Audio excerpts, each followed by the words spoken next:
Barcelona. The season hasn't even started and I'm already pissed.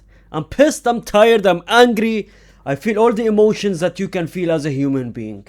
All the negative ones anyways. Ladies and gentlemen, I wanted to not make any videos of the preseason because in my opinion the preseason doesn't define a season. It's just a preseason. They're all fat.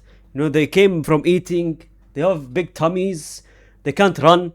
They can't be bothered. It's just a friendlies. They don't want to get themselves tired. But Barcelona, even when they're not tired, not only one win, but two back-to-back wins, ladies and gentlemen. And I'm genuinely sick of it. Let's talk about it. I wasn't going to talk about that. No, you guys pressured me. Let's talk about it. And there's a player specifically, two players that I want to talk about. One of them is Hamza Abdul Karim. Julian Alvarez, ladies and gentlemen, is not coming to Barcelona. I think it has been official that Atletico Madrid does not want to let go of Julian Alvarez, right? But that's beside the case. They have someone called Hamza Abdul Karim.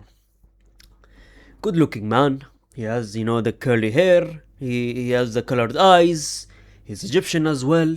We saw Egypt versus Argentina. We all know what happened during that game and after that game. The haymath that happened after that game, right?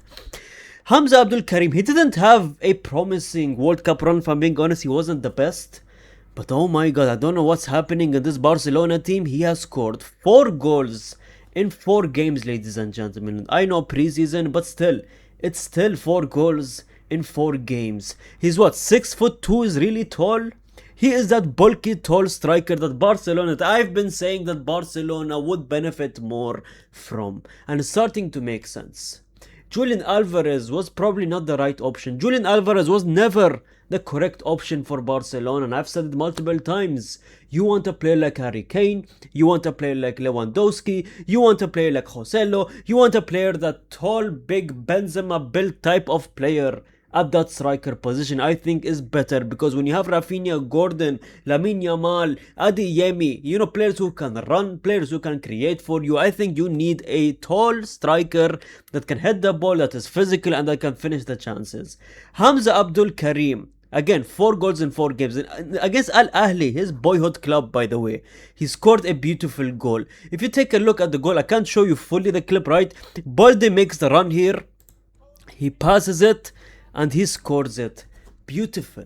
He made the run. He opened the space for himself. He knew where to be at that time and he scored the goal. The way he moved there in this one clip, I don't know if you guys agree with me or not. It's the way that Lewandowski used to move and the way he celebrated. He made that little run like a Lewandowski type of run as well.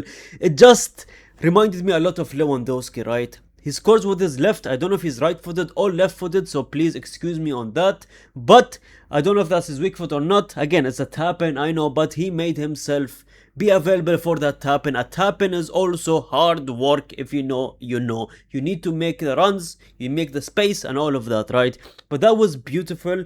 I think it just makes sense for a taller, bigger striker for Barcelona. I've been saying it multiple times this season, right?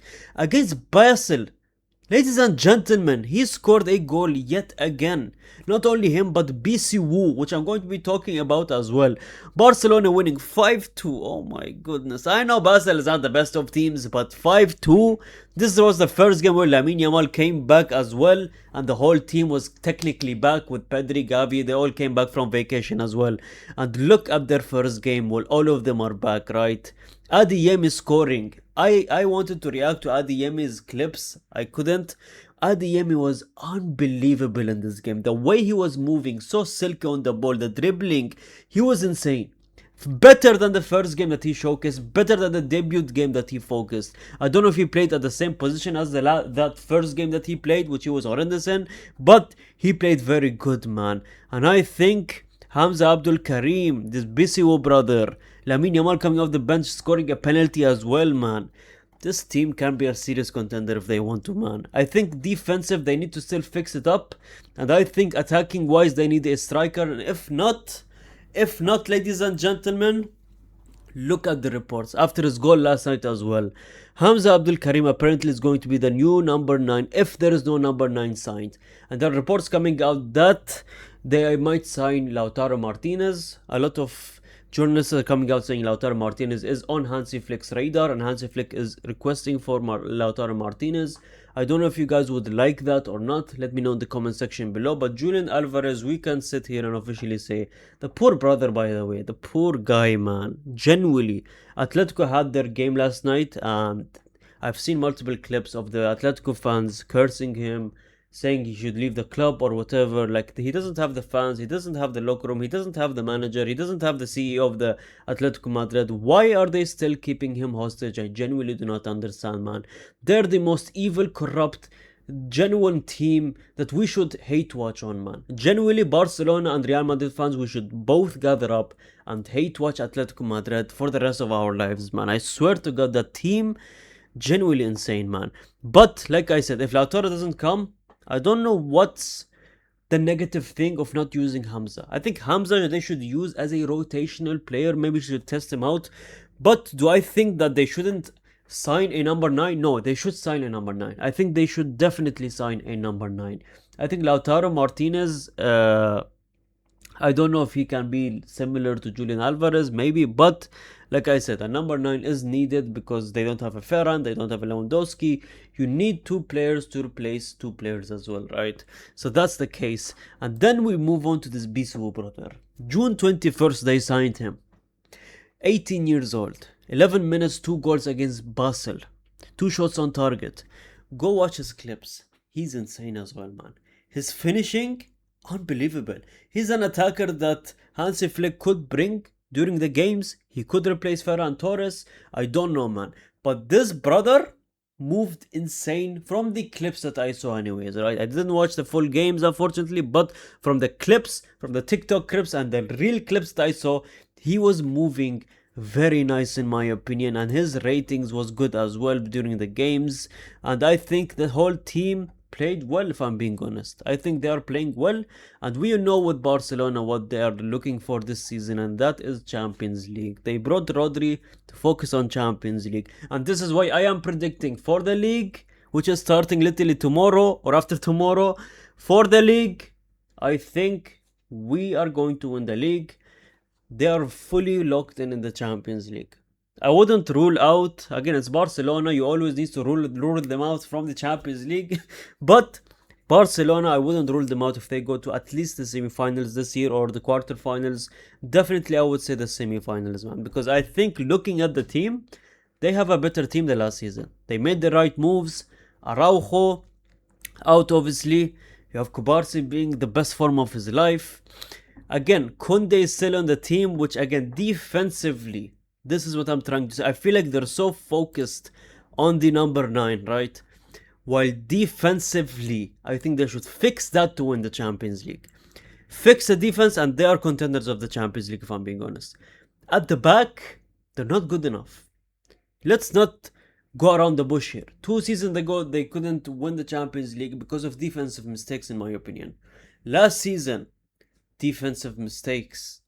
This season, it's the same defense from last season and the season before. I don't know what they're trying to do here. Again, if you don't bring in the center backs, right backs even, you cannot win the Champions League. It's as simple as that. You can fix as much attack you want, and I know Hansi Flick is attacking football. I know Hansi Flick is high line or whatever. He focuses more on scoring goals than conceding. If you want to win the Champions League, you need to know your competitors as well. PSG, Arsenal, what do they all have in common? Okay, maybe PSG's defense is not as strong as Arsenal's, if I'm being honest, but I think Arsenal's defense, how they went to the Champions League final, is purely defense. They did not have the attacking presence in the Champions League anyways. Look at their defense. Saliba, like, they have the best 2 defenders in the world, in my opinion. Especially last season, they were the 2 best defenders in the world, right? Until it went to the World Cup, I don't know what happened to them. Kubarsi had an unbelievable centre-back, obviously, run. And I think he should never leave this club for the next 10 years, in my opinion. He's only, 19, 20 years old, Kubarsi. So I think he is unbelievable. But again, the defenders around him needs to be rearranged, man. I know you guys say about Martin or whatever, this game, that name. I don't care. Defense needs to be fixed for you guys to be serious contenders for the Champions League. This right here, the team that you have, Rodri and everything, it's cool, it's nice. Yes, you'll win a lot of games, But to win the Champions League, that's a whole different story, man. Whole different story. You need a good defense, a good structure at the back as well. Juan Garcia is unbelievable. In my opinion, signing of the summer last season, I've said it multiple times and I'm ready to stand on it. He was the signing of the summer last season. But this season, again, no center backs, no defensive things. I think you guys need to focus on that. And then maybe I would say, okay, Barcelona has a very and the highest chance to win the Champions League. But right now, again, defenders, maybe they would sign one. I don't know. I think Real Madrid should sign one. We need midfielders as well. I don't know what's happening there, but it is what it is. Thanks so much for watching. The season is almost here. We're gonna do a predictions video soon as well, so stay in tune for that. Thanks so much. Like the video, comment, and comment, and gracias, amigos.